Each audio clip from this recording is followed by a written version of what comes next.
My name is Vanessa John, and I'm delighted to welcome you to our first lifelong learning for 2024. Welcome. So glad to see you and glad that you've made the trek to this beautiful setting where we can be together to enrich our lives, enrich one another, and learn quite a bit. So before we start, I wanted to give you a few tips for today. Our session will be interactive with our illustrious speaker. So if you have a thought, a question, a comment, please raise your hand during the presentation. He'll also engage you in some thoughts throughout the process. We will have a time at the end for Q&A. So I ask if you would raise your hand and wait for a microphone to come around. We can hear each other here in this setting, but we're also recording it, so we want to be able to pick up your question on the recording. I also want to give a special thank you to our host, Kathy Donhockle, and the Donhockle family for always opening up this beautiful house for us to learn and grow. Thank you, Kathy.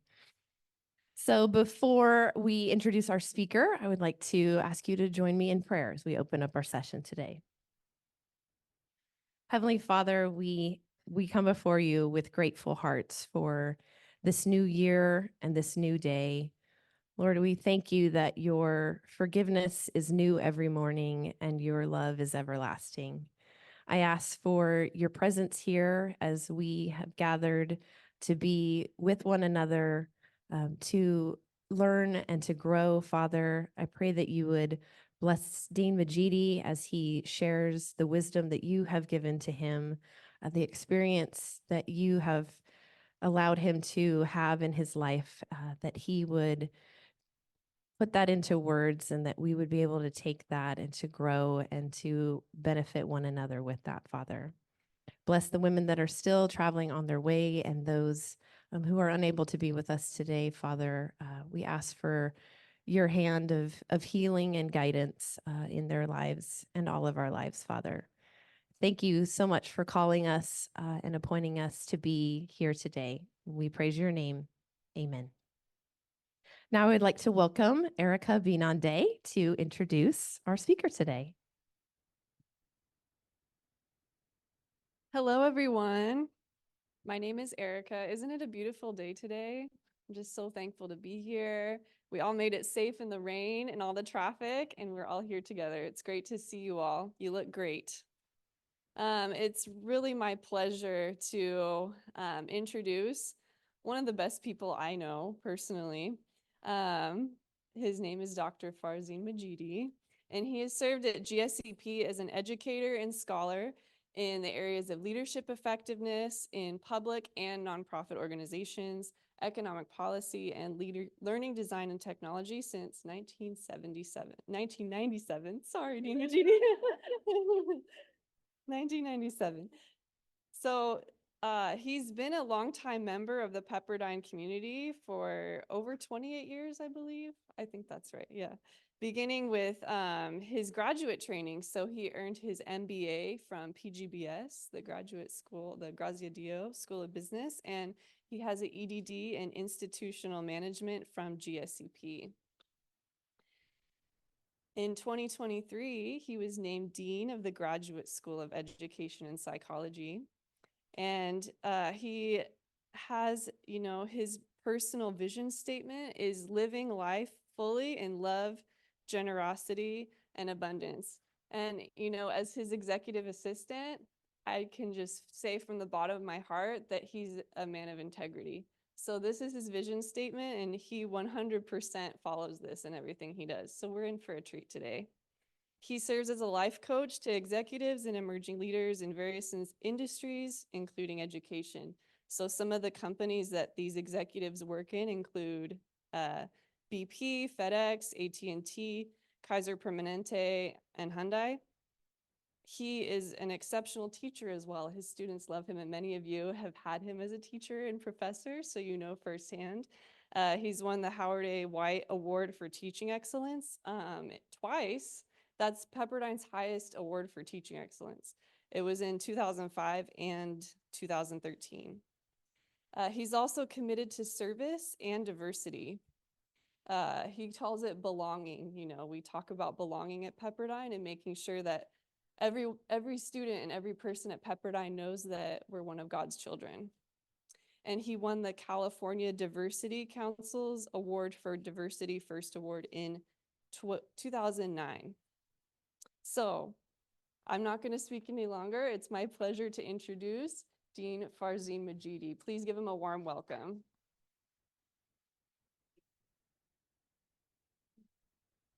Thank you. Really, an introduction like that speaks a lot more to the generosity of the audience and the speakers than anything I could have possibly earned. So thank you for that. Before we start, the disclaimer, I'm not a psychologist, I'm not a therapist. My work is in subclinical psychology, and a lot of it comes from the years I've had the privilege of other people sharing their lives with me as a personal or executive coach. And so with that, we begin.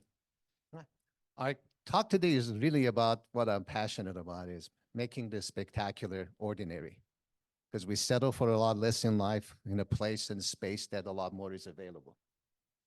So I was originally going to give this talk a few months back, and I had this slide to start with, and it just happened to be a lot more timely now.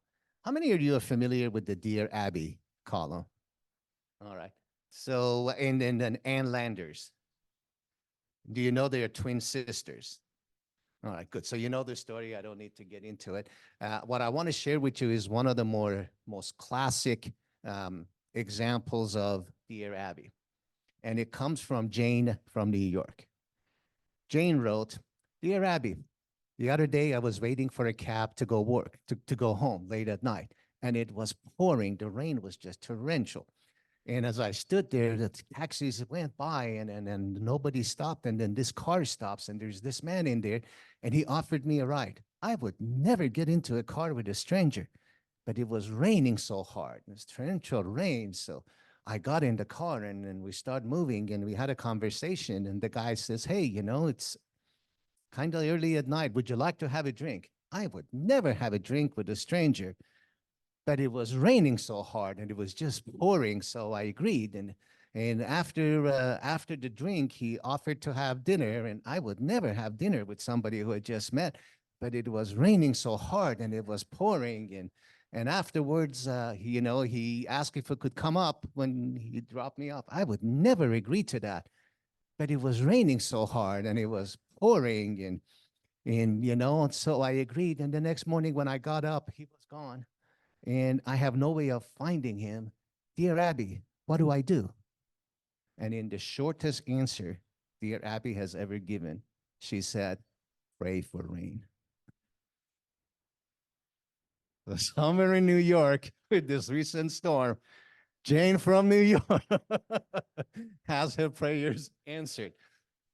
So really the tie-in is, can you see the screen at some level? If not, I can, okay. So sometimes the most unconventional problems that we run into really need a small miracle to be solved. So what is a miracle? I will read this for you if you can't see it. Well, according to Wikipedia, a miracle is an event that cannot be explained by natural or scientific facts, laws, and as such and are attributed to superhuman beings, deity, etc. That's what we call a miracle. And if you go to Merriam-Webster, my other source, an extraordinary event that's not possible, it's the element of impossibility that makes a miracle. So I want to do a miracle. Like anything that I have to say today is like so ordinary, and that I wanted to impress you with something, so I thought I would do a card trick. All right. So hi, good morning. How many of you can see these cards? Okay, without telling me what the card is, please focus on one and remember it. All right, can you do that? Like pick one card and remember it. Don't forget and stare at it so the technology can pick it up. I'm lying about that. Okay. Have you picked your card? All right, 1, 2, 3.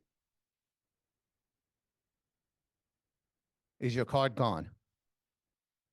All right, every one of you. All right. So this is kind of unexplainable. Somewhere you're going, how did he do that? It must be a trick and everything. But why couldn't this be a miracle? By the way, it's not. So regardless of what card you picked, all 6 cards on the previous slides are gone. These are 6 different cards that look very close to the ones that were on the previous one. You see, things like that have tainted us. You know, you see magician make cars disappear. You see all sorts of tricks. You see all sorts of as seen on TV cleansers. I specialize in trying those out at home. That then you buy and they don't work. And as such, there's no such thing as extraordinary. There is a trick to it. How do I believe this? How do I know if that works for me? So today we want to explore that. And to explore that, I want to take you to a book that I read a long time ago that still stays with me. It's by Rabbi Harold Kushner, When All You Ever Wanted Isn't Enough. And this is a search of miracles in life. And Rabbi Kushner begins by telling the story of the Israelites going through wilderness and the desert for 40 years. This is the actual, I wish you could see this. This is the actual map of their journey. Let me just point out to you how this goes. See, it starts from here, goes up, comes down, then goes down here, comes up, and then there is a couple of loops, and there is a dead end, and there's another dead end. It comes back up, and it goes left and right and to the end, which, by the way, is explicit proof that men are genetically predisposed to not ask for directions. So for 40 years, Moses talked to God every day. Yeah. Folks wanted more food. Folks wanted this. Folks wanted that. And that story is well documented. Never did he say, Lord, left or right? Are we on the right track? But what Harold Kushner points out in this is that there were plenty of miracles that showed up to the Israelites. There were little things. It was like making it through today, getting food, getting water, getting rest. There wasn't that one big miracle, as in, if you remember the TV character Jeannie, where she blinks her eyes and makes something happen. There wasn't anything spectacular like that, but a collection of many, many, many, perhaps infinite little miracles that made this journey possible. So a lot of us wait for that one huge miracle. And when we don't get that, we lose the sight of everything else that's in place and available to us. So I want to take our direction to that. So in order for us to be there, first we need to create the language. If we don't have language for something, then it can't exist in our conversations, right? So I do this in class. I go, how many of you have had like tension, headache, and something at the same time your throat dries and you kind of feel a little pain in your shoulder, you know, and a little stiffness in your back? That's called Zupi-Duda syndrome. And half of the class will go, we have Zupi-Duda syndrome. Because we created that in language, and we live in our thoughts, and our thoughts are expressed in language. So in order for us to have access to something, first we have to create it in language. So the distinction I want to create for miracle is this definition. A miracle is an ordinary event or occurrence that's available to those who realize anything and everything is possible. So if you believe anything and everything is possible, then miracles have a place to show up. So the first thing I invite you to consider is, in order for this time, for this investment to have the largest payoff for you, there are a few prerequisites you have to meet. I'm an academician. The first one is you have to believe miracles are everyday occurrences if you believe in them. All right? So the talk I have, and I may jump around depending on how much time we have, is how do we create miracles in our everyday? You know, if we buy into anything and everything is possible, how do we create that? And there are 3 prerequisites, and we'll get through them. One is, first you have to show up. Biggest thing in life is showing up. And then self-efficacy, as I will define it, and then the concept of self and image that we'll talk about. And then there are 3 practices. One is being unreasonable. We'll talk about that. I maintain that nothing as spectacular is possible while being reasonable. The unreasonable doesn't show up in the domain of reasonable. And then we'll talk about regret. You're going to hate me on that one. And then forgiveness. And then how do we maintain what we learned today? Because, you know, hopefully if all goes there, you have picked up a few things that can help you in life to show up more powerfully, to be more present. And then you leave and life shows up. you know, and that same voice that takes away the spectacular every day shows up and, that was just something, you know, they're probably trying to sell you something and they have brochures. And then you go back into that same spiral. So it's how do you keep out of the spiral? So the first prerequisite is showing up for life. I don't like sports metaphors, but this is the sports season. And every Sunday, people sit in front of the television and watch football. You know, millions and millions and millions. And even in the stadium, when they show the stadium, there are hundreds of thousands of people sitting in the stadium. If you take women's soccer, football, any sport, there are 22 athletes on the pitch, running around, sweating, getting injured, bleeding, bumping, getting tired. And there are 100,000 people in the stands telling them how to play the game, all of whom are badly in need of exercise. Huh? So today, I invite you to get on the pitch. You know, today isn't about how did I do? What points did I make? Did they make sense? Do you agree with them? Do you not agree with them? Not that I'm oblivious and ambivalent to it, but I don't care how you feel about me today. You know, it's not apathy. It's I'm not here for you to care about how you feel about me. You know, when I took on deanship, one of the questions they ask is, you know, like, you kind of like people like you, how important that is to you. I said, if I wanted to be popular, I would sell ice cream. You win selling ice cream. Everybody loves you. But my life commitment to life is to be impactful. So if you want to experience that commitment, you got to get on the pitch, right? So you got to be here today with taking a miracle home, right? And I know it got nervous, like, oh, I have to be accountable. Are they going to check homework at the end? So what I ask you to do is I'm going to ask you to pick a relationship that's at a standstill. It is what it is. You're good with it, but it's not good, but it can't get any better. You don't want to make it worse. You know? So I want you to take that in consideration and kind of relate everything to the relationship.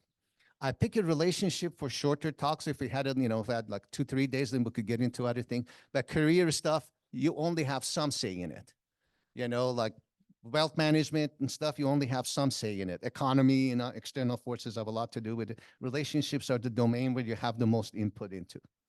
So please pick a relationship that needs a breakthrough. A breakthrough to me is it's okay the way it is, but it's and isn't enough anymore. All right? Do you need a second to contemplate? No. All right. So now, like, if you want to be on the pitch and play soccer, if you really want to get into this, then it requires that you believe that you have efficacy, that you can be the change maker in your life. You're responsible to things happen in your life. That the miracle we talk about is the one you are going to create, all right? It's not something that some program or some consultant or somebody is going to gift wrap and give you. So you have to be ready to do that. And in order for you to practice that self-efficacy, I want you to consider this statement. Now, the way I want you to consider statement is very specific. Right? I'm not asking about your opinion. This is not a poll, 60% agree, 80% disagree. I want to know an instant when this wasn't true for you. So let me read it out first. I always, not sometimes, occasionally, regularly, etc. I always do what is most important to me.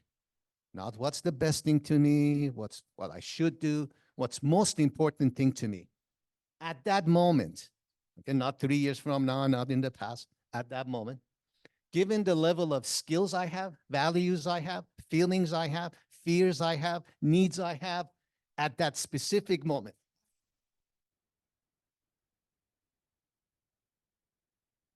So really, I always do what's most important to me at that moment, given the needs I have, everything else I have, knowledge I have, experience I have at that moment. So the ask I have for you is not a general perspective about this that you may have. Give me an instant in life when you did something that the moment you did it, it wasn't the most important thing to you at that moment, given the level of experience, knowledge, needs, etc. you had at that moment. Right? So you get to play now. You get to be on the pitch. You get to talk, and don't worry about people are gonna like what you said, didn't like what they said. I'm gonna annoy you, so be prepared for that. Think of an example for real. Like, when was it you did something that wasn't the most important thing to you at that moment, given all of these? One volunteer at a time. Don't all raise your hand. Okay, tell me more. Some of the things I have to do at work because I've told I have to do it. It's not the most important thing to me, but it has to be done. And so I got to do it. So at work, there are things that are not the most important thing to you, but you have to do it. Okay. So why do you have to do it? Okay. No. Excellent. Because you don't lose your job. Yeah. So it's at that moment, what's most important thing to you is to not lose your job. Because at that moment, you have needs, you have financial, et cetera, et cetera. So if I'm not mistaken, you agreed with me. I may have this wrong, but no, I see what you're saying. Yes. Okay. All right. Thank you. So please, if you disagree with me, volunteer. Like, after this, everybody's like, no, he's going to twist my word. Please.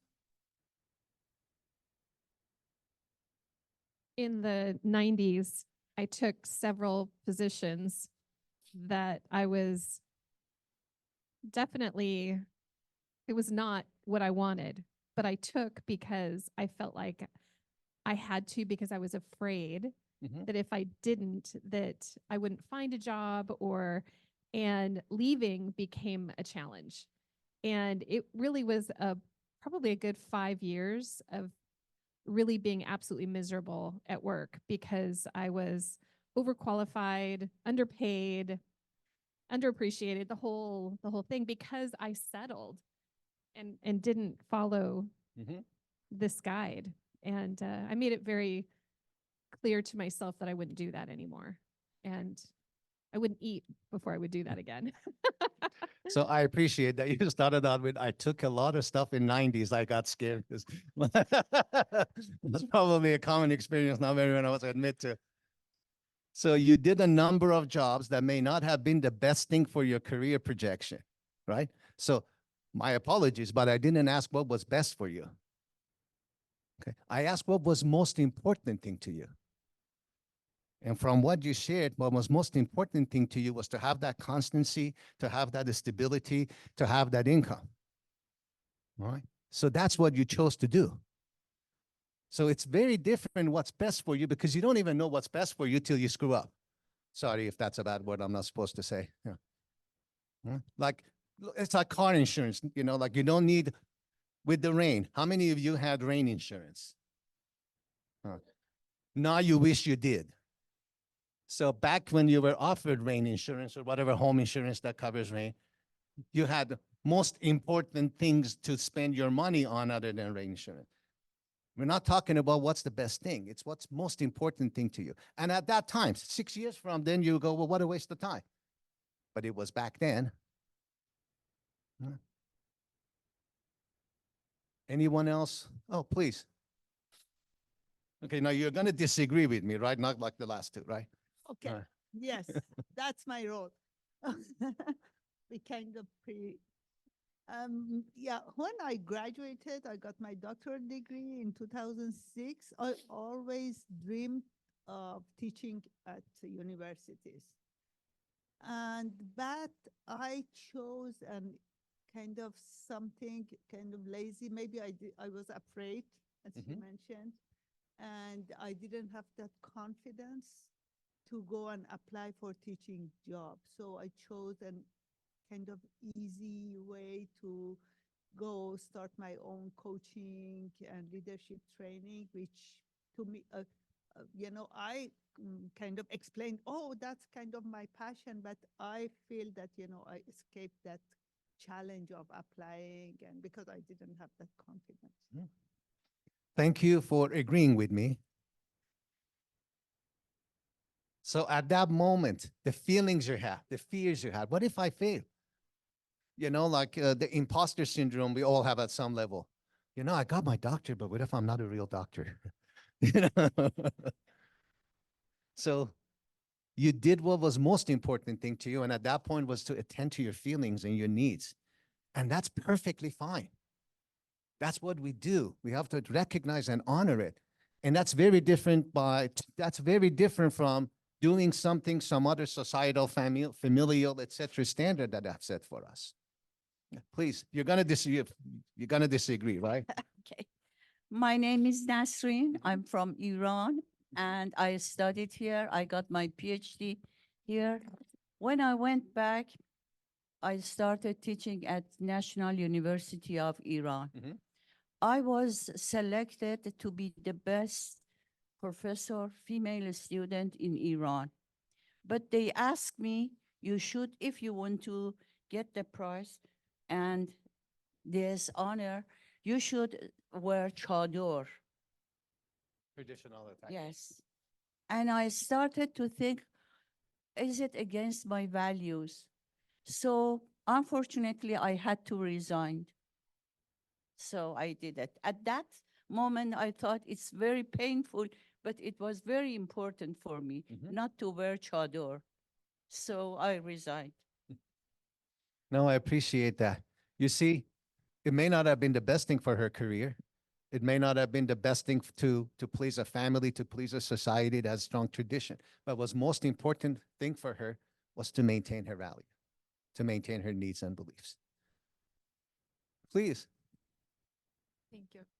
2 months ago, I had to make an important decision, which was not easy for me. I had to resign from a position where I was actually all my life was striving to be there. I resigned from one of the big four companies because I'm a mother, I'm a single mom, and it was really difficult for me to care for my son with the busy season, the hours I worked. And so my values were not resonating with my professional values and the expectations that my firm had from me.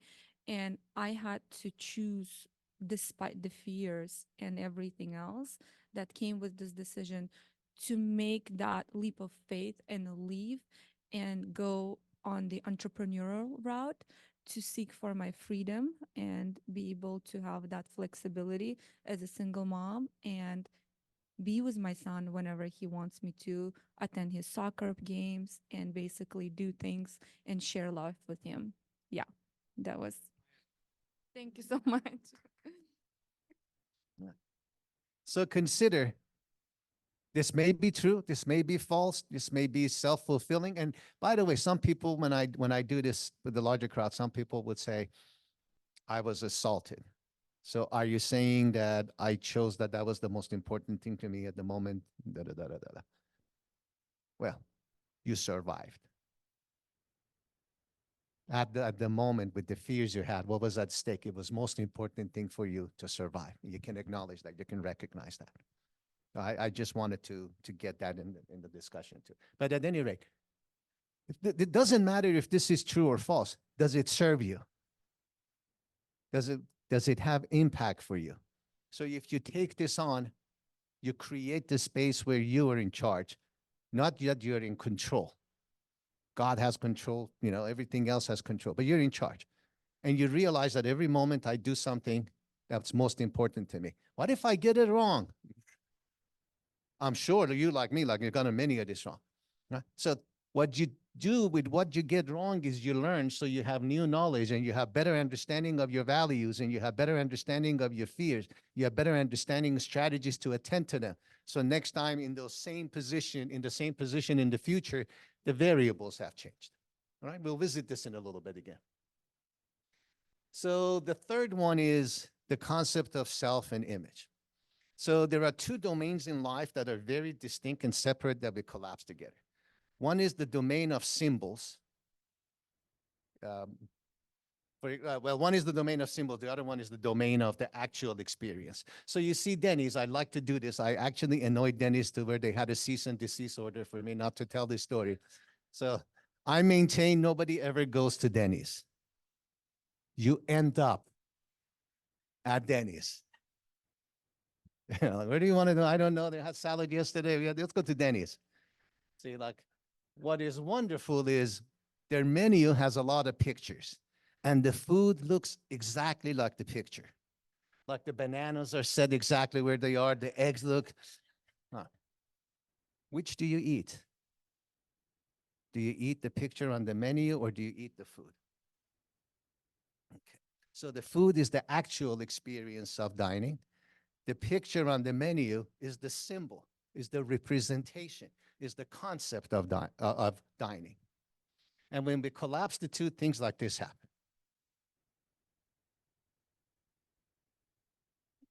What did you just do? Okay.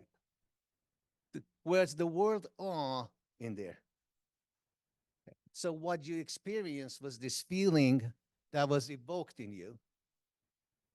And the words aren't on the picture.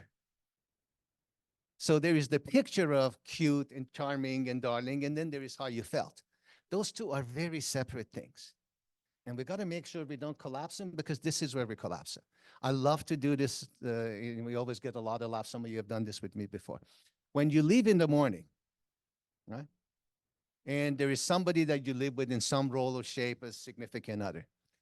When you leave and you say, I love you, and they say, I love you too. Are you really feeling that love? Or is it more like, love you, me too? Or what was that movie? They played with mud and the guy got killed because he wouldn't give up his wallet. Demi Moore, Ghost. Yeah. Like the guy couldn't say I love you too. He's like, ditto. Yeah, love you, ditto. At that moment, when you're leaving, what you say, I love you, it's not the feeling of love.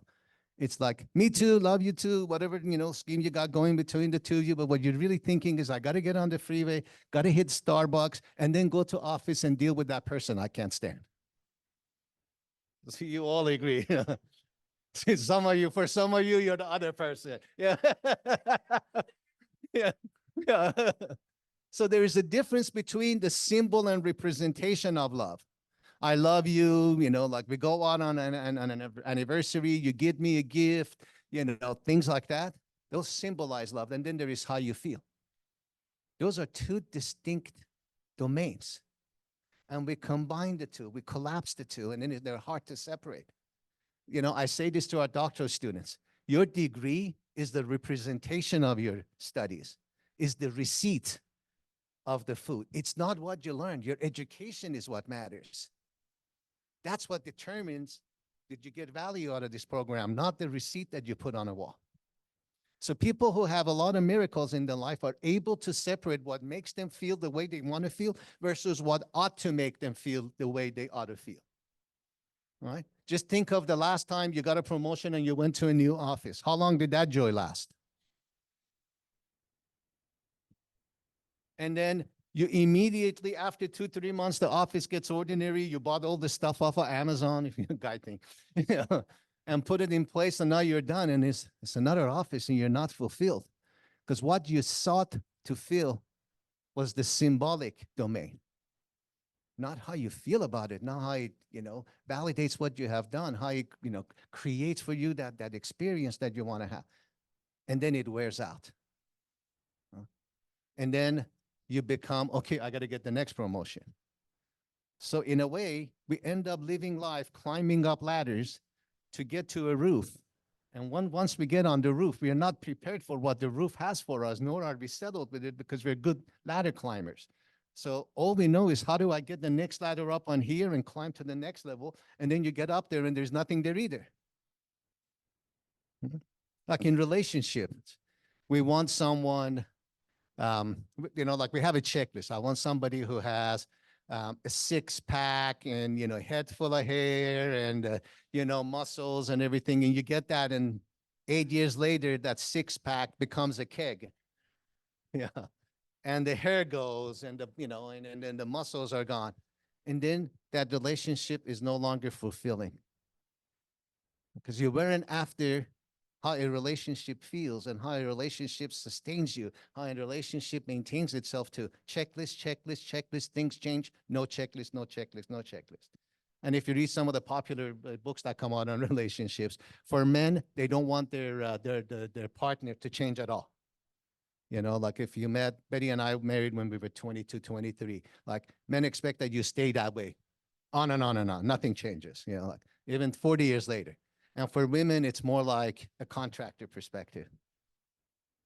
This could be remodeled. It's got good bones.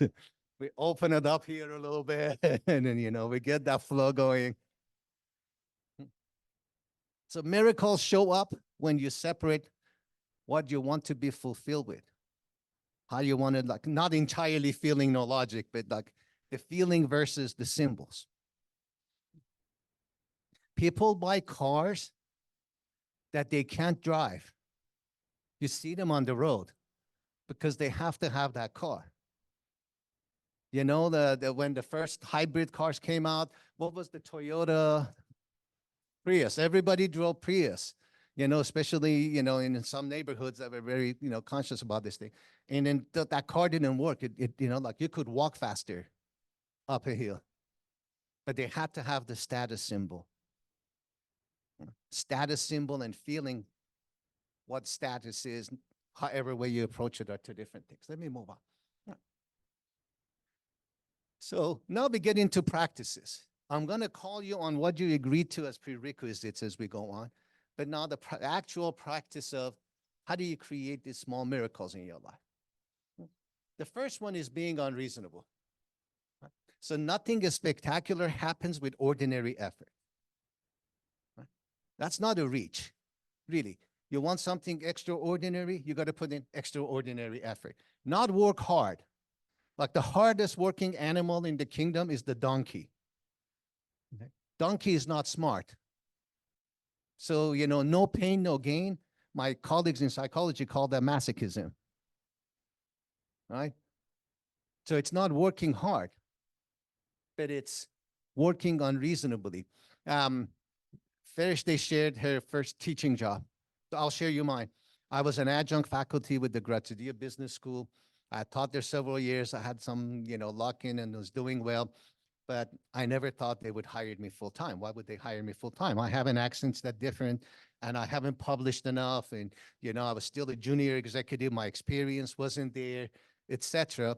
And then somebody made me do something unreasonable. You know, and I said, oh, this unreasonable nonsense. It doesn't work. You know, they're going to turn me down and all my childhood trauma is going to come back. Yeah. So I said, no, you got to make something unreasonable. And I was dead set to prove them wrong. So I called the department chair at Grazie to say, I want to work here full time, because I knew, I wasn't convinced. I knew he was going to say no. So I called, and then David Ralph, is still, God bless him, at Pepperdine. He picks up the phone and he goes, hey, what's up? I go, I wanted to talk to you. He goes, I have 10 minutes to get all of it, but I have 10 minutes. Well, I know that this is premature, and, you know, like you look for this and da-da-da-da-da-da-da. It's like, Farzin, get to it. I now have 8 minutes. It's all yours. I go, I was just wondering, you know, if you're interested in hiring me. What did you say? Hiring me full time. Say that again. No, I knew it. The idiot made me do this. Yeah. Would you be interested in hiring me full time? Honest to God, he went, really, like a lifetime. Well, and I was convinced all the times. My dad said, unless I studied harder, I'd never amount to anything. Every time somebody said, your cousin had a 5.2 GPA on a 4.0, you know, all of those comparisons, it all came back. And I go, well, I knew this was inappropriate. He goes, no. Let me tell you why I'm laughing. Honest to God, true story. We have a personnel meeting. We have positions open we want to hire, one in your area. And we were, you know, I just came off for the break to take your call. And everybody said, how come we don't hire Farzin? And he had said, he had never asked. Everybody asked me 10,000 times a day, you know, next opening, he had never asked. That's the type of unreasonableness, as in, get out of your own way. I had to clean that up. Get out of your own way. Unreasonable. Like, don't be unreasonable and, you know, like tell the traffic to get out of the way, but get out of your own way. Give yourself permission to have the extraordinary available to you. Don't be your own obstacle. You see, when Dr. King said, I have a dream that my four little children will one day live in a nation where they will not be judged by the color of their skin, but by the content of their character. That was unreasonable. And he wasn't settling. He didn't say 2 out of 4 of my kids, and kind of the other 2, one can be judged by the color of her skin and the other one maybe. These words changed this country. This is one of the most quoted words that we use, not just recently. That was commentary. This was unreasonable. So I want to be balanced. When President Reagan stood in front of the Berlin Wall and said, General Secretary Gorbachev, if you seek peace, if you seek prosperity of the Soviet Union and Eastern Europe, if you seek liberalization, and come here to this gate, Mr. Gorbachev, open this gate, Mr. Gorbachev, tear down this wall. These words effectively ended the Second World War 40 years after the cessation of hostilities. Germany became united. See, he wasn't reasonable. He didn't say, this wall here that separates East and West doesn't have the right feng shui. Yeah. We really need to open up a little hole here, have some water going over there. We get the flow. It was bring down this wall. This was very special to me as a kid growing up in Iran. We would get to watch the news on the American Forces television, and President Kennedy was kind of like a superhero to us back then. And he said, I believe that this nation should commit itself to achieving the goal before this decade is out of landing a man on the moon and returning him safely to Earth. Then the references are his. Putting a person on the moon, that's ridiculous. But he didn't settle. You see, when I drove here this morning, I relied on the navigation system. We wouldn't have that navigation system had it not been for this dream. We wouldn't have much of the technology we have today. So are you willing to be unreasonable with yourself, not others? Don't go to your boss and say, I'm being unreasonable, double my pay. Huh? Like crossing the freeway on foot is impossible. Cars travel 60 miles an hour. That's a mile a minute. You'll never, like people who have attended never make it. That's stupid. There's difference between stupid and get out of your way. Don't talk yourself out of things. All right? Let other people talk you out of it. My parents have a role in there, etc. So this is where I start to annoy you. I have suckered you into agreeing with there is no such thing as regret. And now you have signed a contract and moved in, or you're going to see the CCNRs. All right? So I maintain that there is no such thing as regret, and you have agreed with me, and you have given examples of your agreement to me. So first of all, let's see what regret means. A feeling of sorrow, disappointment, distress, or remorse about something that one wishes could be different. Would you agree with this definition? This is not mine. Okay. Or to feel sorry, disappointed, distressed, or remorseful about something like, I regret not speaking to her before she left. And the synonyms for it, I always ask for synonyms when people use words. I'm a second language speaker. That really helps me. Synonyms are regret, sorrow, grief, anguish, woe, and heartbreak. All right. So this is my definition. Passing judgment on yourself for something that can't be different or changed. I kind of like that better. So here's what you agreed to. All right. I asked for examples. If you disagree with me, you all agreed with me and gave examples of that, right? So you agreed that you always do what's most important to you at the moment with what you need, what you feel, everything else, and at that moment. Right? This is my favorite movie, one of them. If I could put you in a time machine, think of something you did that you regret. Not hypothetical, not your best friend, but like real. Something you did that you regret. All right? Now, go back to the moment when you made that decision, you did that act, at that moment. Okay? Think of how you were feeling then, not today. What fears you had then, not today. what needs you had then, not today, and how, if that wasn't the most important thing to you at that moment back then, not today. All right? And if so, tell me if you would do it differently. Of course not. We know because you didn't.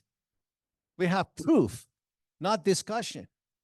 What you do in every moment is what's most important thing to you at that moment with these criteria, pretty, inclusive criteria, expanded criteria. If you were to go back in that moment with what you needed then and what you feared then and what was in place then and how you felt then and what knowledge you had and what your values were then, 10 out of 10, you would make the same decision. What is to regret? Oh, it didn't come out right. Yes. You flip a coin in life. Sometimes it comes out heads, sometimes it comes out tails, and that's 50-50 with a fair coin, and that ain't going to change. But you, if you could go back to any one of these decisions, you wouldn't have any regrets. What's regret? What do you want to punish yourself for? You didn't like the outcome. Sorry. You know, your needs and what's most important thing to you sometimes create outcomes you need then, but you don't need 5 years from now. Think relationships that didn't go well. I can see the thought bubbles. You can't change it. You did what was most important thing to you at the moment of that decision that you regret. And the decision to regret now is very much the same. The decision to regret now is what's most important thing to you now with what you need and how you feel and everything. It didn't go your way, so you want to punish yourself and pass judgment on yourself that you're not a good boy, you're not a good girl, you're not a good this, and you're not a good that because you've always been told that. The spectacular comes if you're willing to let go of that. I'm going to get emotional. We lost our dog. And let me get myself together.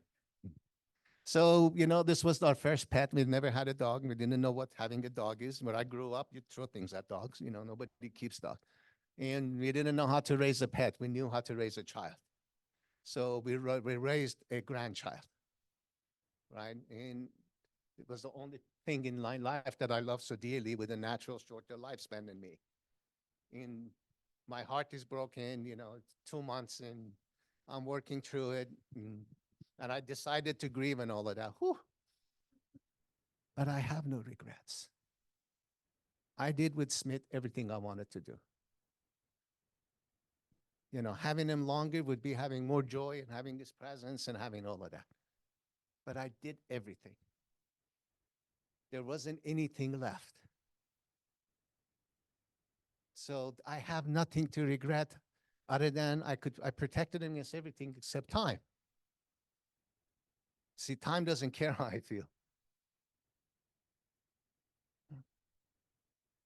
So can you own that as part of you? The decisions you make are that is most important to you in that moment, not what's the best thing to you. You don't know what's the best thing to you is. One of the profound moments of my life is we were on a yacht in Alaska near, in Puget Sound, and there was a buoy, and there were a couple of seagulls on top of it. I actually still have the picture. And we stopped, and I said, what's the significance of this?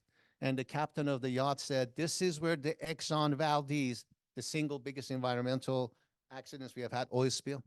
This is where Exxon Valdez knew it was going to hit the shore, and it was going to create the largest ecological disaster in history.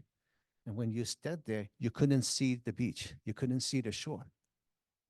It was inevitable that this was going to happen, and you couldn't even see it. And that's how life works. What you can do is focus on what my values, what are important things to me? What are those things that create the feelings I want to have and the things I want to have in life, independent of symbols? That's really, so others can say, I got it made, So there is no such thing as regret. Well, we like beating ourselves up and passing judgment because that kind of goes with how we were raised and stuff. You want the extraordinary, the unreasonable thing is to let go. Let go of regret. Letting go of regret is very different than I heard someone, too bad, stuff happens. Accountability is very different than punishing yourself. Punishment is only one form of accountability.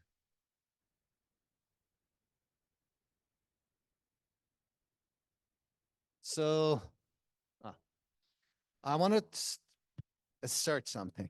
I want to assert that in life, you can either have what you want or all the reasons why not. Okay. I have really like shortened this to as few words as I can. So I said, like, spend a little bit of time with it. You can have what you want, or you get stuck with, oh, I didn't get it because of this, because of that, because of the other. All the reasons why not.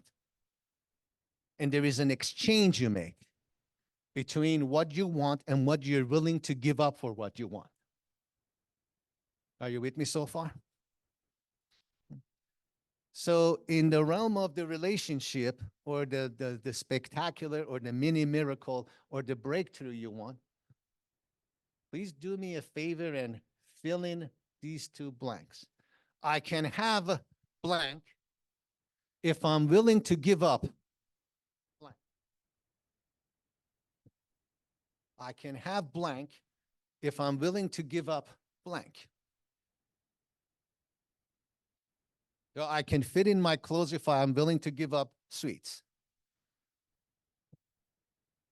I can have more liveliness in me, more energy in me, if I'm willing to give up watching TV and get on a treadmill.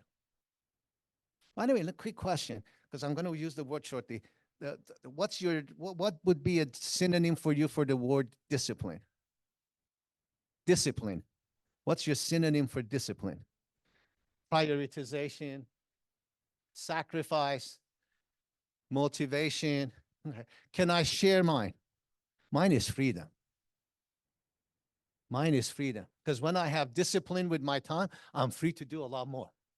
When I'm disciplined with my food, I can eat a lot of different things. When I'm disciplined with my money, I have a lot more abundance. See, on the one hand, it's punishment.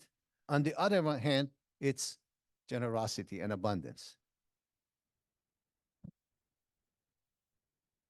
So what do you really want to have, and what are you willing to give up to get it? Anybody cares to share that? Since I am starting a new journey, I would say I can have success as an entrepreneur if I'm willing to give up self-doubt and negative talks in my head and discipline myself. What field of law do you practice? Oh, got it. So you can have success in business if you're willing to give up self-doubt, all right?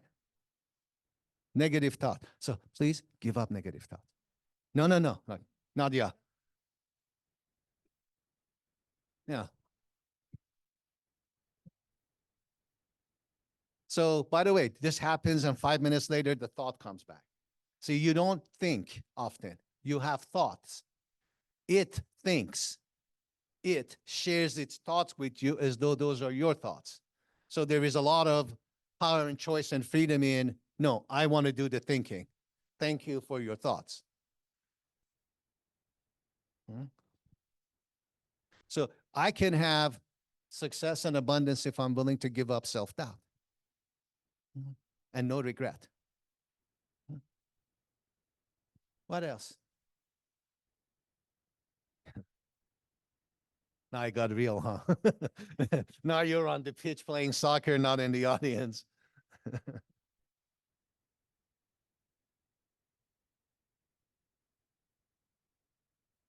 Please.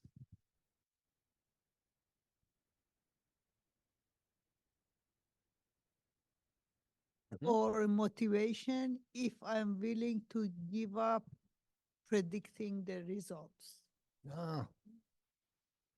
I can have more success. Yes. If I don't sit there and go, well, this is going to go wrong, and that's going to go wrong, and this is going to get bad, and that's going to go terrible. That's right. So there is an inside story to our nods. First day in her family, have a beautiful home. I'm gonna embarrass her, like right next to where LeBron James lives and Governor Newsom lives and stuff. And they wanted to change a few things. And this idiot deemed something, like gave him some ideas about remodeling. My previous life, I was a design engineer. And now their place looks spectacular, but took a while. And part of that while was the discussions we had around, but what if I do this and it goes wrong? And then it went wrong. Yeah. And what if we do this and it goes wrong? So the giggle was about that. What's that? Yes. Yes, please. I can have wealth if I am willing to give up my 4 kids. Ah, I love that. There are two things. Yeah, see, I have fangs and I have claws when I do this work. And there are two things that bring out the fangs and the claws. One is giving up my kids, and the other one is my dad didn't love me. That's my favorite. Like, yeah. What you mean is not giving up your kids. So what is it about your kids that you have to give up? Them. Because I have them. And so I've sacrificed being able to travel and a bigger house, for their education, stuff like that. I saw this comedian last night. He said, I love my mom. She's done so much for me. She was there when I was born. Yeah. She was there when every one of my siblings were born. So what is it really about your kids that you got to give up? May I suggest something in the interest Yes. of that being responsible for their financial success as opposed to them being responsible for their financial success. So if you're willing to give up being responsible for their financial success as opposed to them being responsible, then you can have abundance. And God knows with that abundance in their lives, there will be abundance. But what about when they're young and I want to send them to private school? They're sending to private school. Uh-huh. No, I'm getting out of my lane. Uh-huh. The sending to private school gets a lot of approvals, but isn't necessarily the key to success. You have a doctorate, right? I do. I know you do. You gave it to me. Did you go to private school? I did. Okay. How many of you would say that you're successful and you didn't go to private school? How many of you would say you're successful, but you didn't go to private school, or having gone to private school wasn't really a big factor in your success?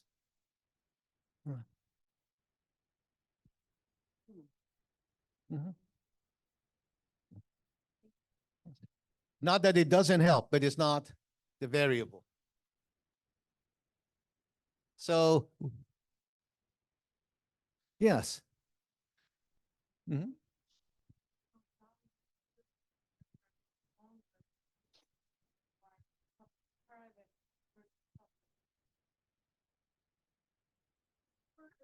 Yes.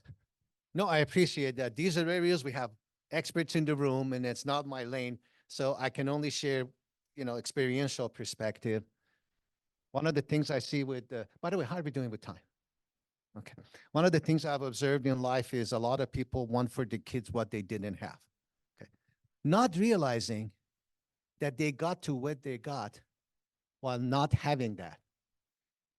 See, some of the very things that not having that made them who they are, they don't want for their kids. I know this sounds cryptic, but it's like, well, my parents didn't pay for piano lessons, and I wish they had, and I would have played the piano. You're successful. You made it. You made it in part because you had to create some of this for yourself. Paving the road for kids is another thing than raising your kids to be present and available and capable of overcoming challenges in the road. So I don't, I appreciate that, but consider that if you're willing to give up success, absolutely depends on private school, that you can have abundance, and that abundance can mean a lot of abundance for them in turn. As a possibility, not as a mandate.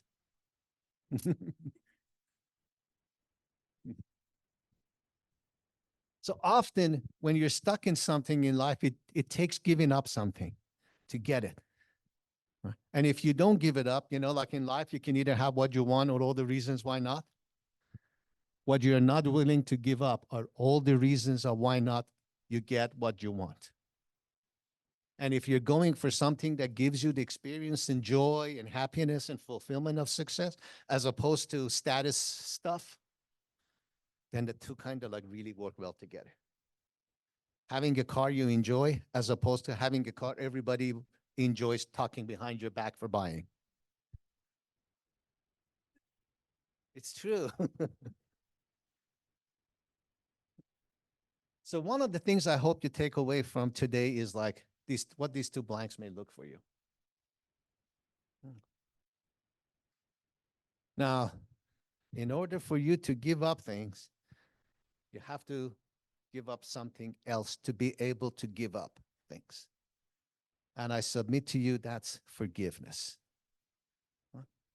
So let's make sure we agree on what forgiveness is. These are dictionary terminology. These are not mine. Forgiveness is to give up resentment against or stop wanting to punish someone for an offense. Forgiveness is to be willing to give up resentment and the desire to punish. All right? Not to give up, but be willing to give up. That's forgiveness. It's right out of dictionary. Or to relent in being angry or in wishing to exact punishment. Not to exact punishment, but in wishing to exact punishment. That's what forgiveness means. To absolve from payment. So the question I have for you is for these things to click together, the prerequisites have to shape. So first you got to decide what are you doing for you and how it makes you feel as opposed to getting other people's approvals. That's the experience versus concept. Then it is that you make decisions about what's most important thing to you and you mess some of them up. And that's all good because the value you get is you learn. You see, mistakes are tuition when you learn.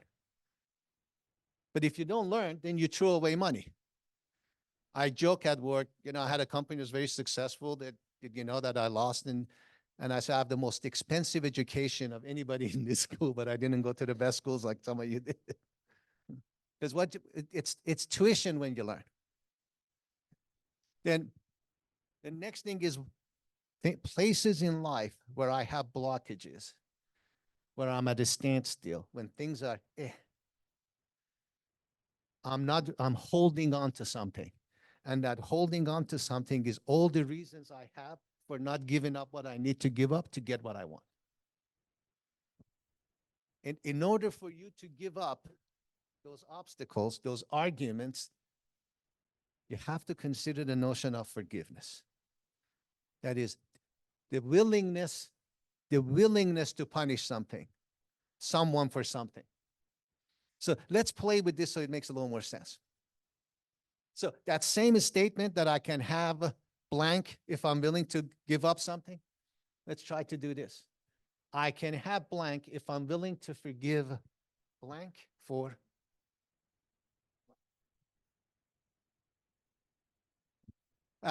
when I lost my dad, the last night he was on hospice, and that morning, the morning of his passing, the nurse came in and said, he's great, he's doing great, like I'll be back in 2 weeks, we can do a better reading of how he's doing. And I had a choice. I could stay with him that night, or I could go to Irvine and teach the class I had, and I chose to go to Irvine to teach the class I had. And I came home and he was asleep very peacefully. I didn't realize that was his last coma. And then I had to deal with, I'm a bad son, I should have done this, But I had completion with him. Completion is we did everything we could, and and I miss him dearly. I miss him every day. He was my dad. He wasn't my buddy. He wasn't my best friend, and I did everything I could, and I'm at peace for it. Because I could only have that closure once I was willing to forgive myself for having gone. Because at the moment, the calculus was clear. I have a job, I got to go. I may not be able to go next week. The information, the knowledge I had was he's good. And time doesn't care. Time works on its own schedule. So for you, what is it that you can have and think in terms of that relationship that we set up? You know, I ask you to consider the relationship. What can you have in that relationship if you're willing to forgive X for Y?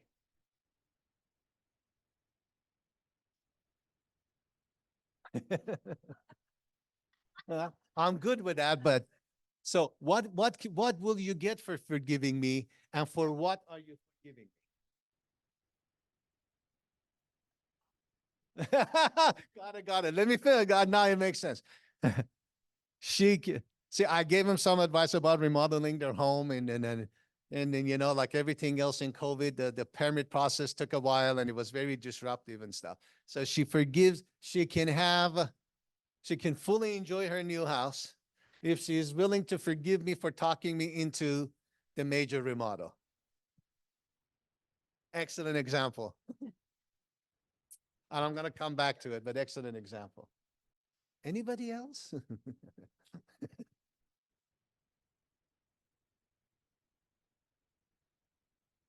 I'll wait you out, but you know, it's your call.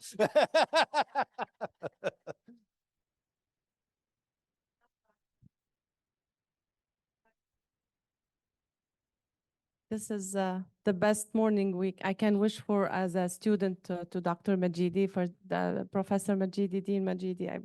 We can't get enough as his students. And I would like to be a lifetime student with this kind of professor. So I would, just like I used to do in class, can I ask a question Please. about the regret, the self-efficacy, and the regret? So the minute you had that slide, Dr. Farzin, about self-efficacy and what is important to us and what we did, I jumped to the regret feeling. Now, how do we differentiate then between self-efficacy and mistakes?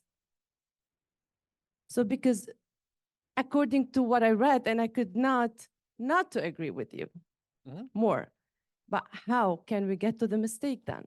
Oh, excellent. So the question, the way I heard it, and correct me if I misheard it, is if I always do what's most important to me at the moment, and when things go bad and they become a mistake, how do we reconcile that? Fair enough? Okay. So things went bad, regardless of what needs you had at the moment and stuff. See, it's what's most important thing to you at the moment based on that criteria, not based on what 5 years from now may get me this and get me that. Let me give you a better example. So I'm Iranian, so in the Iranian community, parents and children have a lot of ordeals, right? So the most recently, there was this friend of ours who married someone the parents didn't approve of, right? And the father was adamant that he would no longer talk to his daughter. She didn't marry the right guy. But for the young lady, it was most important thing to her with the love she had and everything she had to marry this guy, right? So who decide this is a mistake? See, we only decide things are a mistake when the outcome doesn't come out the way we want it to come out. See, if I say heads or tails for $10 and you say tails and it comes out heads, you made a mistake? Life is unpredictable. Sometimes it comes out heads and people say, I'm brilliant. Sometimes it comes out tails and then I made a mistake, I'm bad, I shouldn't have done this, I shouldn't have done this, person is bad. No, there is no regret. You did what was most important thing to you. Are you accountable for it? Are you not responsible in your life with your account to align things with the way that you want them to be again? Yes, because your values change, your beliefs change. But who decides what's the mistake? From whose perspective? By what standard? You see, a lot of things we call mistake is we have symbols of things. There are looks of things that are important to us. And when we don't get that look, we call it a mistake.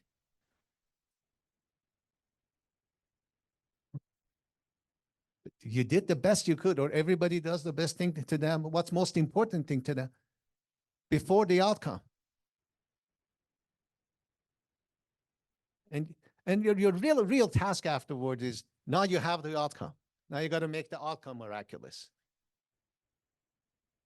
I had the privilege of working with someone who I knew for a long time. I lost track of him, and he was in the transformation, personal transformation, positive psychology field.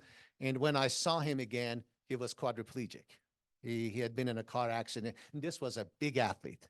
I remember we played basketball. He was very athletic. I was very large. So I would win because I could manhandle him, if you would. And then the next time I saw him, he was on a wheelchair. So he was dependent on the wheelchair and the device he blew into to navigate. He had more vitality. He had more joy, more presence, more impact in life, while his physical ability to navigate through space was limited to a wheelchair than I had in my best physical shape of my life. So what's a mistake? Is the accident a mistake? It wasn't at the time. Was turning left on a red light a mistake? At the time, what he wanted to do is get home to attend to his kid something.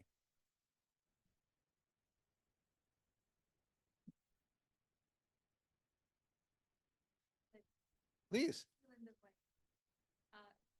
I can have peace in my heart if I'm willing to forgive. I can have peace in my heart if I'm willing to forgive myself for continuously pleasing everyone and betraying myself for so long.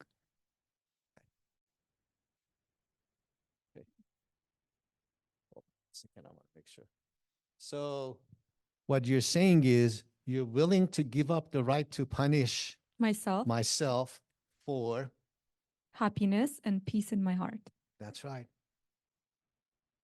Yeah.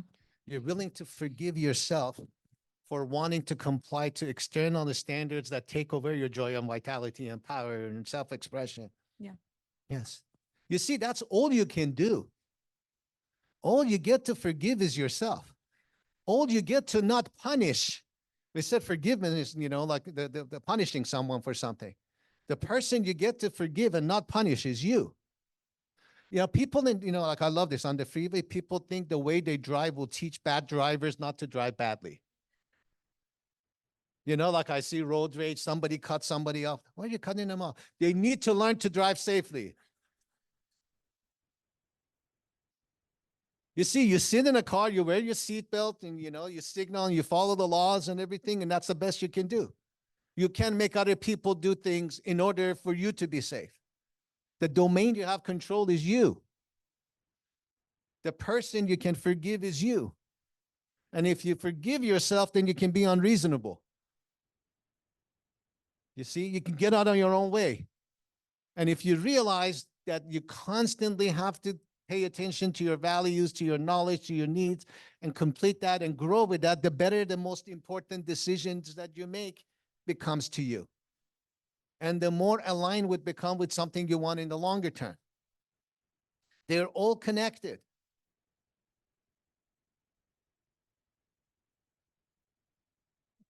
It's literally like that. My mom passed away in 2019. I love my mom, but I didn't like my mom all the time. No, really. So one of the ways I got to love her a lot, I got to have love with her, was to stop punishing myself for her ability to be chronically unhappy. So she moved from a 3,300 square foot place to a 2,000 square foot place by herself and her, person to take care of her. And she was constantly, I can't breathe in here. And I would take it as this, I'm being a bad son. I'm not doing this right. And if I hadn't messed up my business, then I wouldn't have to do this and I wouldn't have to do that. And once I learned to give up the right to punish myself for what my mom may or may not be happy about all the time, I got to love her. And I got to be close to her the last years of her life. We were never not close. I couldn't forgive her for anything. You see, at the heart of this lies resentment. So I have a very good definition for me of resentment. It really works for me. Resentment is when you take poison hoping the other person would die. No, for real. You're sitting here, I think it happened to him. I hope that happened. And that person is like not part of the conversation, not on the same zip code. You're sitting there going, no, and they're not even aware of it. So let go. You can only forgive yourself by stop punishing yourself for things that you can't control, things that you did your best at the moment that didn't go your way. Good. It didn't go your way. Go do something else. Create another miracle. You are the miracle creator. You owe it to yourself to constantly grow. Grow means examining your values. Grow means learning new ways. Grow means recognizing your feelings, recognizing your fears, overcoming them. Not be under their control. And being willing to get out of your own way with your self-talk. Yak, yak, yak, yak, yak. So for real, is somebody else who's willing to consider this? If you really put that relationship in the forefront of your thoughts for today, like something that was can you use this sentence to make that into yay? I had the privilege of working with Ben Zander, who's the conductor of Boston Philharmonic, and he does talks in this, and he says that when he does this work, he's so energetic and radiates. And he said one day after a seminar that everybody was really happy, he comes out and he jumps in a cab and he goes, go. And then the cab driver goes, where to? He goes, anywhere. They need me everywhere. So I want that kind of radiance to come out of you, that kind of joy. Like if there is a relationship that, can you use anything in what we talked about in this sentence to transform it? You see, I used to ask for lists. Can you make a list of things that if the other person did differently, the relationship would be really good? People would give me these long lists. And I quickly realized the longer the list was, the more that person was committed to this relationship not working. And people had no problem. Like here, I got to solicit participation. There, people would start doing the list. Like, do you have more paper? My pen ran out of ink. So really, as in really, really, you're on the pitch. You have an opportunity to practice something. You're an opportunity to get the bonus plan out of today's conversation. There's something that's Can you forgive yourself for some part of it? Can you stop wanting to punish yourself for the way it is? And what will you get instead? Please. So my example actually starts 10 years ago. And it's through the 10 years has come up often. And so back in the day, 10 years ago, I would finish this sentence that my sister and I can have a relationship if I forgave both her and myself for living in the past and living stories. And what I mean by stories is things that happened in the past, and it's like you have like a totally different view or like space and time. It was like you were in two different places, but you knew you weren't.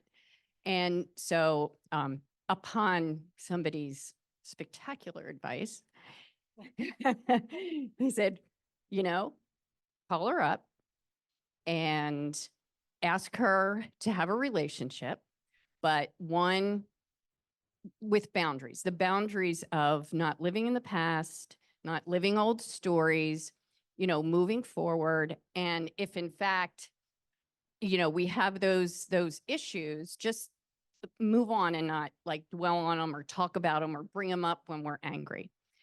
That did not go well at all. It was a complete disaster. But for me, it was enlightening, and because I made the attempt, right, to reach out, and that's when I knew if she wasn't willing to, then I couldn't do anything about it. right? I could keep on trying, which I have through the years, but it always ends up kind of the same way. And so I used to beat myself up about it, but I don't do that anymore. I feel like if we entered into a relationship now, it would be the same toxic one, and that's not good for me. And so I'm reconciled with that. And a few weeks back, I got a phone call that my sister almost died. And I tried again. And I got the same result when she finally was awake and, you know, a little bit in recovery. So it's everything you're reading here with the fill in the blanks is true. Do I have regrets? I can't. I can't. So that's my story.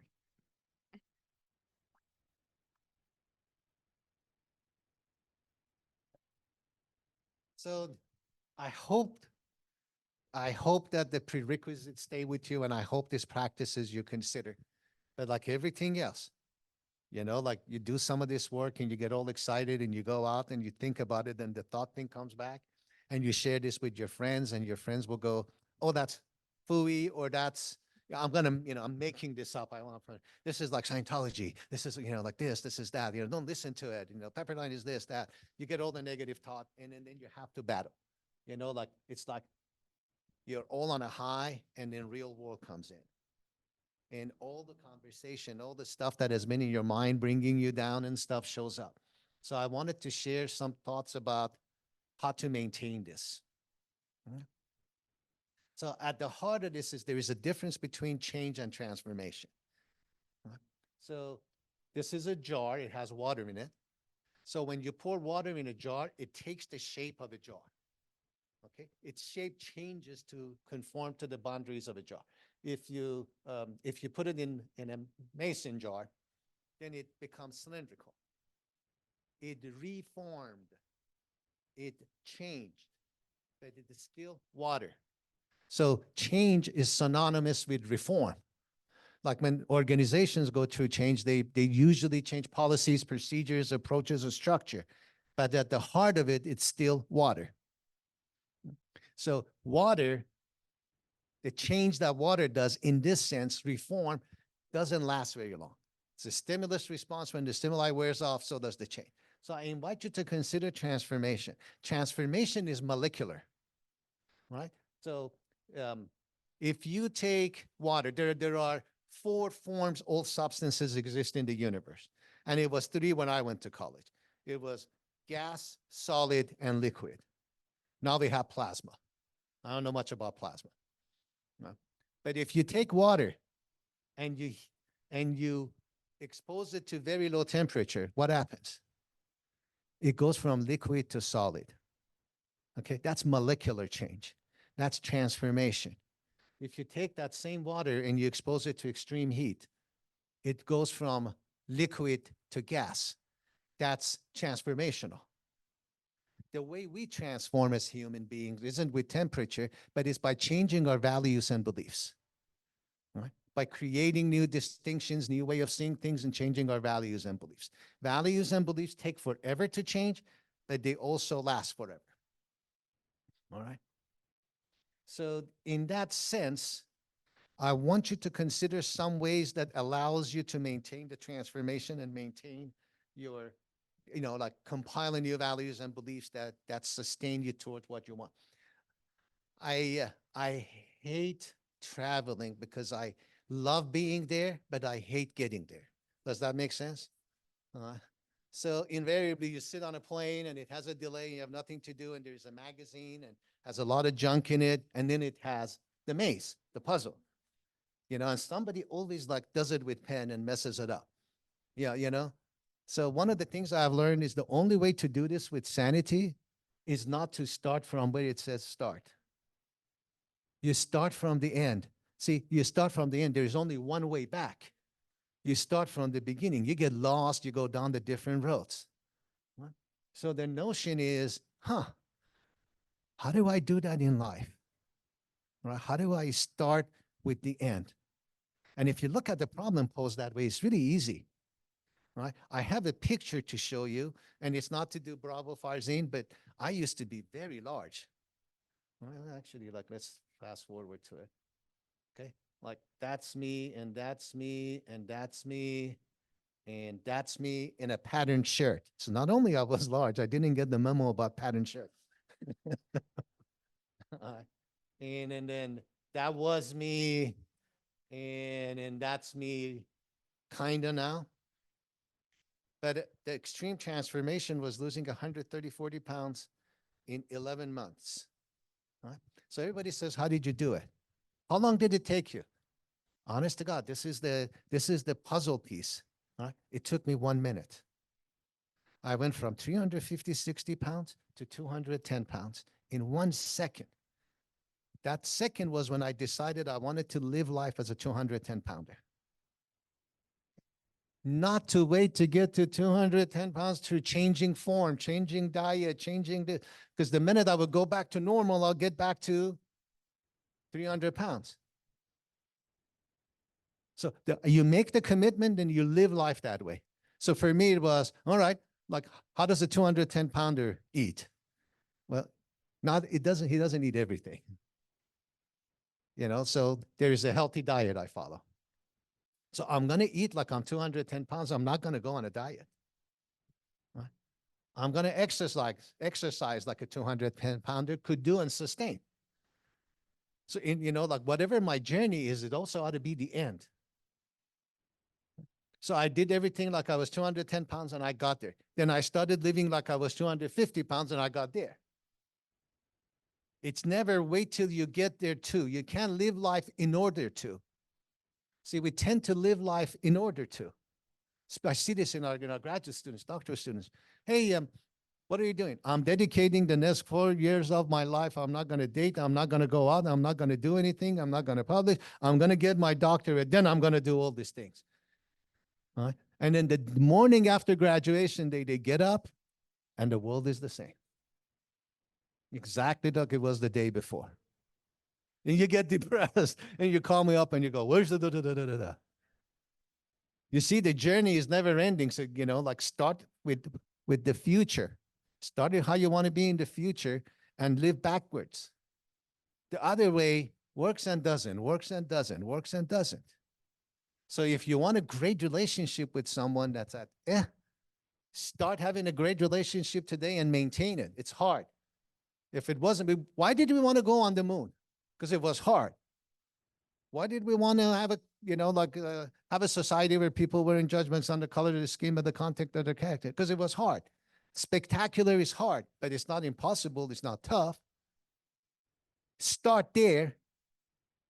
Start in the future and live as though it's the present. And the two have no problem aligning. I used to be an engineer. We designed beams and stuff over a span. We start in the middle and design to both ends. If you start at one end and then you try to go and catch the other end, there's always misalignment. So whatever it is you want out of everything, create it today. Start with forgiveness. Start with recognizing that you don't make mistakes necessarily. You do what's most important thing to you in life. Always evaluate what that most important thing to you in life is, so it aligns with everything else better. But be it to become it. Don't wait till you get your doctorate to go teach. Start applying for teaching. Don't wait till you get to your doctorate to write things, or start writing things so you get your doctorate easier. Don't wait to be, at certain weight limit to exercise. Start doing everything as though it's there now. But especially with relationship, that's the decision. For me, the decision was, I can be resentful about how my mom is, right away. I know many of you are moms, and sons shouldn't say this. The biggest challenge for us was my mom had a gambling addiction that really, had some impacts on life. It was, I'm committed to loving my mom. So how does that love manifest? If I love my mom and it's sustainable, how does it work? Well, it starts with a few boundaries. Boundaries, walls make good neighbors. And I have no regret, honestly. It was very important to me my whole life was about being a good son. When I was 13, 14, we lost my sister, the start of the family in a car accident at her graduation night, and it was my job to keep everything together. So I am well educated, well trained in being the good son. So for me to deal with how do I handle mom and how do I, like keep that was a major, major challenge. And it started with, okay, let's start with, I'm committed to loving her. How do I live out of that in today? Because when I lost her, there was one thing I really felt bad about. I'll share this with you and I'll close with this. I bought my mom a electronic slot machine. I had 5 games in it, so she didn't have to go to casinos. And she called me up toward the end and said, I need batteries. And I couldn't go over there. And, my wife was like her daughter. And she was a lot more her daughter than I was her son, if you will. So I said, here, have her plug this in. And I didn't get to go. And when she passed and I went to her place, I hadn't been there for a while. I walked in her room and I saw the slot machine thing. And I played with it and it didn't play. And I felt horrible. Like the one thing she loved. And, I didn't get batteries. How hard was it to get batteries and put it in the machine and, and I allow myself to experience my emotion. I just got really emotional and I was coming out and I was crying. And, like as I walked out of her room, something said, you'd left the light on. I went back and there wasn't any light on, but there was a light switch. I hit the light switch and I hear ding, ding, ding, ding, ding, ding, ding. So her machine was plugged into a wall that worked with the light switch. And in the way I believe things, I thought she was telling me, no, you're good. Just, yeah.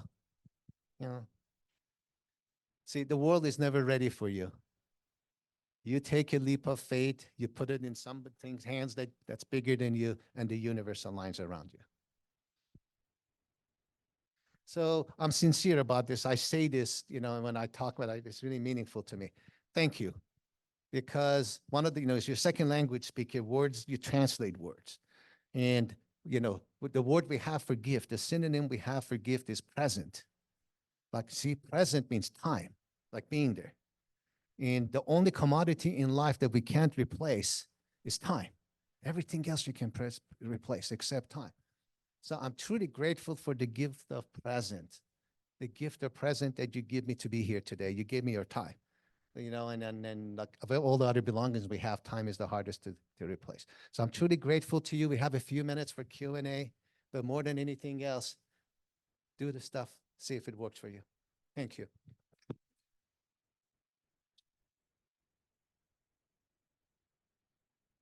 Thank you, Dean Madjidi. As you mentioned, we do have a time for Q&A. So if there are any thoughts, questions, clarification, comments that you'd like. Thank you so much. Thank you. You refreshed my memory, relationship. I really appreciate our friendship and being your student always. I'm learning each moment from you. Thank you so much. And I have a comment or a question. I was kind of discerning the whole idea with the internal locus of control and external locus of control. I have realized that people who have their external control outside of them, really it's hard to transform or to take charge of their kind of, forgiveness. So do you have any comments? How can we address the people with external locus of control? Thank you for asking. So that statement about I always do what's most important thing to me is really a manifestation of an internal locus of control. That people with internal locus of control would say things like this: I caught a cold. I got a ticket. Right? People with external locus of control would go, somebody gave me their darn cold. Yes, they rely, they attribute events and things to external environment to which they are a participant. And at its, more extreme cases, and for the internal locus of control, it's me at the center. And obviously this is across the spectrum, so it has highs and lows. The work of Dr. Seligman with authentic happiness shows that there is high correlation between internal locus of control and expressions of happiness. People who have internal locus of control can create their own happiness. People with external locus of control depends on events, external forces, et cetera, et cetera. So the way I get around it without naming it is the notion of I always do what's most important thing to me, because you buy into that, you're buying into a lot more a lot stronger internal locus of control. Yeah. Yeah. Self-awareness, is it related to self-awareness? People who have high self-awareness, then they have self-management, self-leadership, and somehow the self-efficacy, it comes with it. Because to my experience, I'm coaching Mhm. different organization and leadership coach. To my experience, people who have a high self-awareness, they can manage themselves better than the others who don't have the self-awareness. I agree with most of what you said. Self-awareness is a key ingredient in success and in healthy relationship and mental health, emotional health. I don't know if they're correlated with each other. I don't know one way or another. But the example I have for self-awareness is like the game volleyball versus ping pong. All right. So picture volleyball is racketless team ping pong while standing on the table with a raised net. All right. Volleyball is racketless team ping pong while standing on the table with a raised net. All right. So for me, the self-awareness is, am I playing volleyball or am I playing ping pong? So once you recognize who you are and what you mean and what you like and what do you mean when you say, then you are playing the right game with the right rule and you're in the right place with the right equipment. And then the game is meaningful. So that's a key ingredient, although I don't know the correlations with the other variables that you mentioned. Let me take care and come to you next. Oh, is Please. this on? I have a question. I truly love to grow as a person, and I'm having a hard time with this because I was born naturally a joyful person. So when I wake up every day as a child, as an adult, it's a great day when my eyes open. And I really think God gave me the gift of joyfulness, and what my purpose in life is to bring joy to other people and make them smile, laugh, whatever.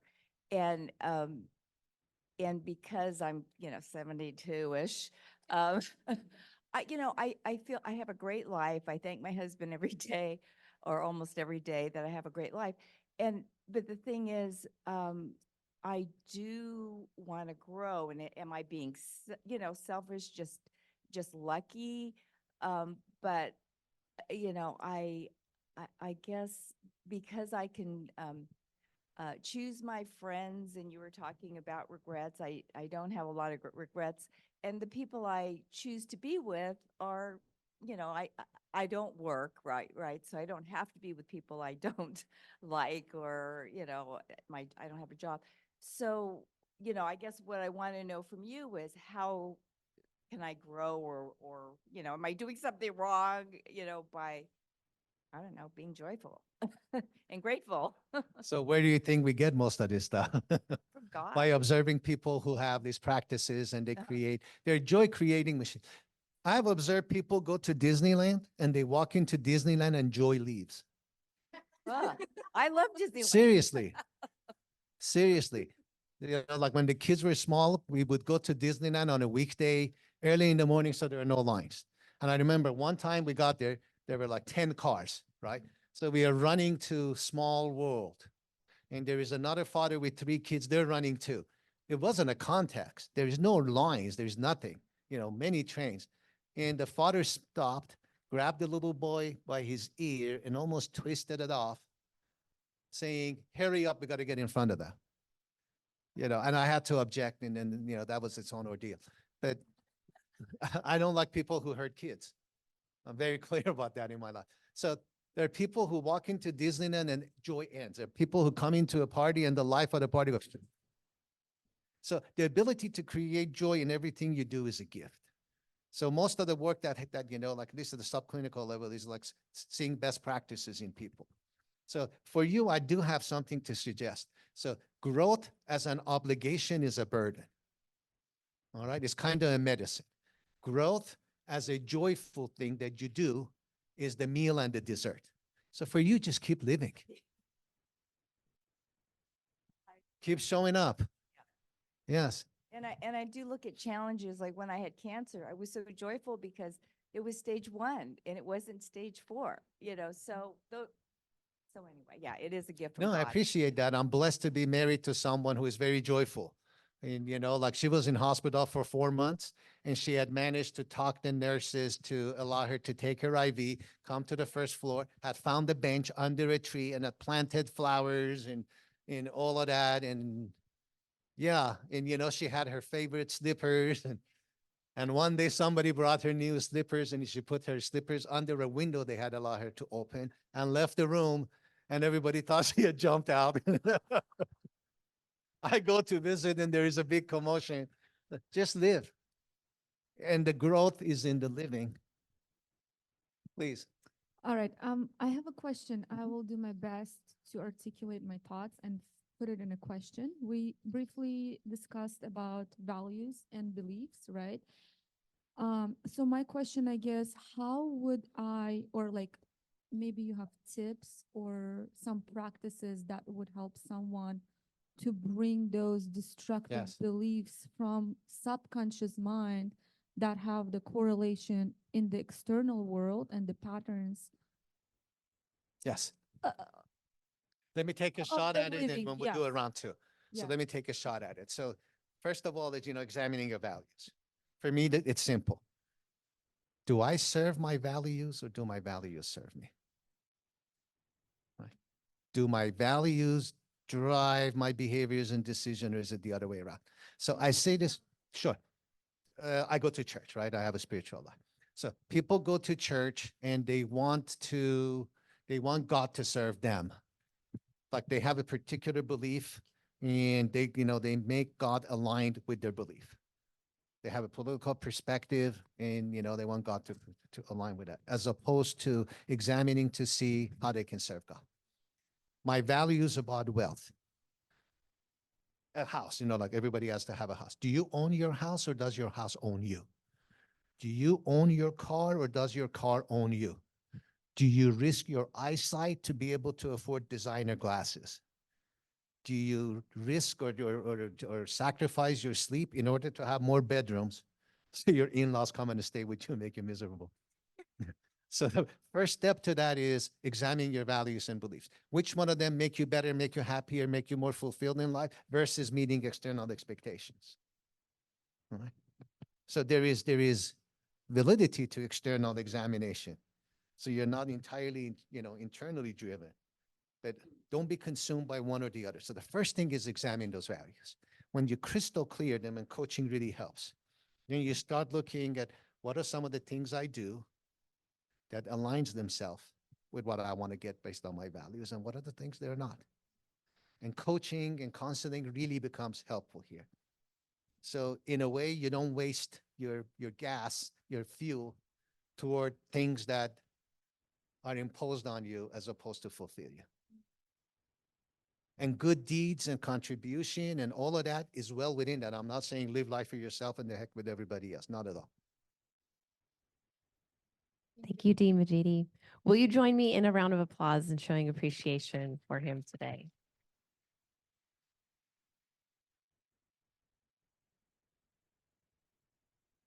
All right. Well, I will be sending the recording of today's session to you in email, so you'll be able to link to that to relive this and to remember the important things. Raise your hand if you're ready to be unreasonable as you walk out here.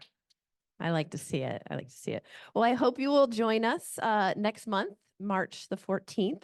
We'll gather here as one from our midst is going to share with us, Kelly Hare, who's part of the Center for Family.